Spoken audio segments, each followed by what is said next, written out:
Insulin പമ്പുകളെ കുറിച്ച് നമുക്ക് വിശദമായിട്ട് ഒന്ന് കാണാം. അപ്പോൾ ഇൻസുലിൻ പമ്പുകൾ എന്ന് പറയുന്നത് നമ്മുടെ ശരീരത്തിലേക്ക് ഇൻസുലിനെ ചെറിയ അളവിൽ 24 മണിക്കൂറും പമ്പ് ചെയ്തുകൊണ്ടിരിക്കുന്ന ഒരു ഡിവൈസാണ്. അപ്പോൾ അത് നമ്മുടെ ശരീരത്തിൽ ഒരു അറ്റാച്ച് ചെയ്യുന്നത് ഒരു ഗൺ ഷോട്ട് വെച്ചിട്ട് ആണ് അത് ചെയ്യുന്നത്. അപ്പം അതിന് പ്രത്യേകിച്ച് ഓപ്പറേഷനോ ഒന്നും ആവശ്യമില്ല. ഒരു സെക്കൻഡുകൾ കൊണ്ട് കഴിയുന്ന ഒരു ഇതാണ്, അപ്പോൾ ഒരു പ്രൊസീജിയറാണത്. ഇപ്പോൾ പമ്പിനൊരു റിസർവോയർ ഉണ്ടാവും. ആ റിസർവോയറിലാണ് നമ്മൾ ഈ കാട്രിഡ്ജ് നിറയ്ക്കണത്. പിന്നെ അതിന് അറ്റാച്ച് ചെയ്തൊരു ട്യൂബ് ഉണ്ടാവും. അതുപോലെ ആ ട്യൂബിന് ഒരു സെൻസറിലേക്ക് ഘടിപ്പിച്ചിട്ടുണ്ടാവും. അപ്പോൾ അതിലൂടെ ഇങ്ങനെ ഓരോ മിനിറ്റിലും ഓരോ സെക്കൻഡിലും ഇൻസുലിൻ പമ്പ് ചെയ്തുകൊണ്ടിരിക്കും. പിന്നെ ഈ പമ്പിൻ്റെ ഒരു ഇതെന്ന് പറഞ്ഞിട്ടുണ്ടെങ്കിൽ നമ്മൾ ആ ട്യൂബിങ്സും അതിൻ്റെ അതൊക്കെ എപ്പോഴും നമ്മളൊരു 3 ദിവസം കൂടുമ്പോൾ ആ ട്യൂബൊക്കെ മാറ്റേണ്ടി വരും. അപ്പോൾ അതിൻ്റെ ഒരു ചിലവ് വരും, സ്ഥിരമായിട്ട് മാസത്തിലൊരു ചിലവ് വരും. പിന്നെ അതുപോലെ കാട്രിഡ്ജിൽ ഇൻസുലിൻ നമ്മൾ അതിൽ നിറയ്ക്കുകയാണ് ചെയ്യണത് പമ്പിൽ. അപ്പോൾ ആ ഒരു കാട്രിഡ്ജിൻ്റെ ആ എത്ര എമൗണ്ട് എന്നുള്ളതും വരും. അപ്പോൾ ആ ഒരു ചിലവ് എന്തായാലും എല്ലാ മാസവും അതിന് വരുന്നുണ്ട്. അതായത് ഒരിക്കൽ വെച്ച് കഴിഞ്ഞാൽ അത് കഴിഞ്ഞു എന്നുള്ളതല്ല, എല്ലാ മാസവും ആ ഒരു പുതിയ പമ്പുകളിലൊക്കെ ആണെങ്കിൽ ഒരു 10,000 രൂപ വരെ മാസം ഈ പമ്പിൻ്റെ ആക്സസറീസും ഇൻസുലിനും വേണ്ടി ചിലവാകും.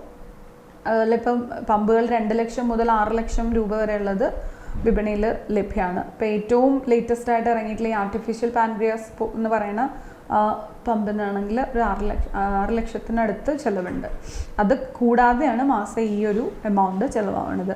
പക്ഷേ ചില രോഗികൾക്ക് നമുക്ക് ഇപ്പം ഒരു നമ്മുടെ ശരീരത്തിൽ ഒട്ടും ഇൻസുലിൻ ഉൽപ്പാദിപ്പിക്കപ്പെടുന്നില്ലാത്തൊരവസ്ഥയാണെങ്കിൽ നമ്മൾ എത്ര പുറത്തുനിന്ന് 4 നേരം ഇൻസുലിൻ കൊടുത്താൽ പോലും ഒരിക്കലും ആ ഒരു രക്തത്തിലെ പഞ്ചസാര കൺട്രോൾ ചെയ്യാൻ നമുക്ക് ഭയങ്കര ബുദ്ധിമുട്ടായിരിക്കും. അപ്പോൾ അവരിൽ എങ്ങനെയാണെന്ന് വെച്ചാൽ ചില സമയത്ത് ഷുഗർ വളരെ കുറഞ്ഞു പോകും, ചില സമയത്ത് ഭയങ്കര കൂടുതലായിരിക്കും. അപ്പോൾ ഒരു ബ്രിട്ടിൽ ഡയബറ്റിസ് എന്നുള്ള ഒരു അങ്ങനെയാണ് അതിനെ പറയുന്നത്. അപ്പോൾ ആ ഒരു ബ്രിട്ടിൽ ഡയബറ്റിസ് ഉള്ള ഒരു രോഗിയാണെങ്കിൽ അവർക്ക് ഇൻസുലിൻ പമ്പ് അല്ലാതെ വേറെ ഒന്നും നമ്മൾ ആ ചികിത്സ മാത്രമേ, ഇൻസുലിൻ പമ്പ് ഉപയോഗിച്ചുള്ള ആ ഒരു ചികിത്സ മാത്രമേ അവർക്ക് ഫലപ്രദമാവുള്ളൂ. അതുപോലെ ഈ ഫൈബ്രോ കാൽക്കുലസ് പാൻക്രിയാറ്റൈറ്റിസ് എന്ന് പറഞ്ഞിട്ട് അത് കൊണ്ടുവരുന്ന ഒരു പ്രമേഹമുണ്ട്. അപ്പോൾ ആ പ്രമേഹത്തിനാണെങ്കിലും നമ്മൾ ഏറ്റവും അനുയോജ്യം ഇൻസുലിൻ പമ്പ് ട്രീറ്റ്മെൻറ്റ് തന്നെയാണ്. പിന്നെ ടൈപ്പ് 1 വരുന്ന പ്രത്യേകിച്ച് കുഞ്ഞുങ്ങളിൽ ടൈപ്പ് 1 രോഗികളിൽ ഏറ്റവും നല്ലത് ഇൻസുലിൻ പമ്പാണ്. കാരണം എന്താണെന്ന് വെച്ചാൽ നമുക്ക് മാക്സിമം 4 നേരമാണ് അല്ലെങ്കിൽ 5 നേരം ഇൻസുലിൻ കൊടുക്കാൻ പറ്റിയാൽ പോലും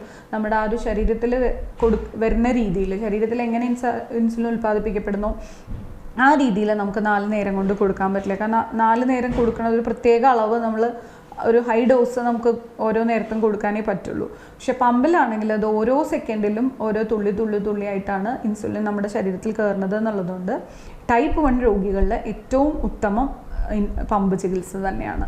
പിന്നെ അതുപോലെ വേറെ ഇപ്പം ക്രിയാറ്റിൻ കൂടി നിൽക്കുന്ന നെഫ്രോപ്പതി ഉള്ള രോഗികളിലാണെങ്കിൽ, ന്യൂറോപ്പതി ഉള്ള രോഗികളിലാണെങ്കിൽ, പിന്നെ ഏറ്റവും പ്രധാനമായിട്ട് ഈ സെക്ഷുവൽ പ്രോബ്ലംസ് ഉള്ള രോഗികളിൽ ഇവർക്കൊക്കെ ആ ഒരു നല്ലൊരു റിസൾട്ട് ഉണ്ടാവാൻ എപ്പോഴും നല്ലത് പമ്പ് വെച്ചിട്ടുള്ള ചികിത്സ തന്നെയാണ്.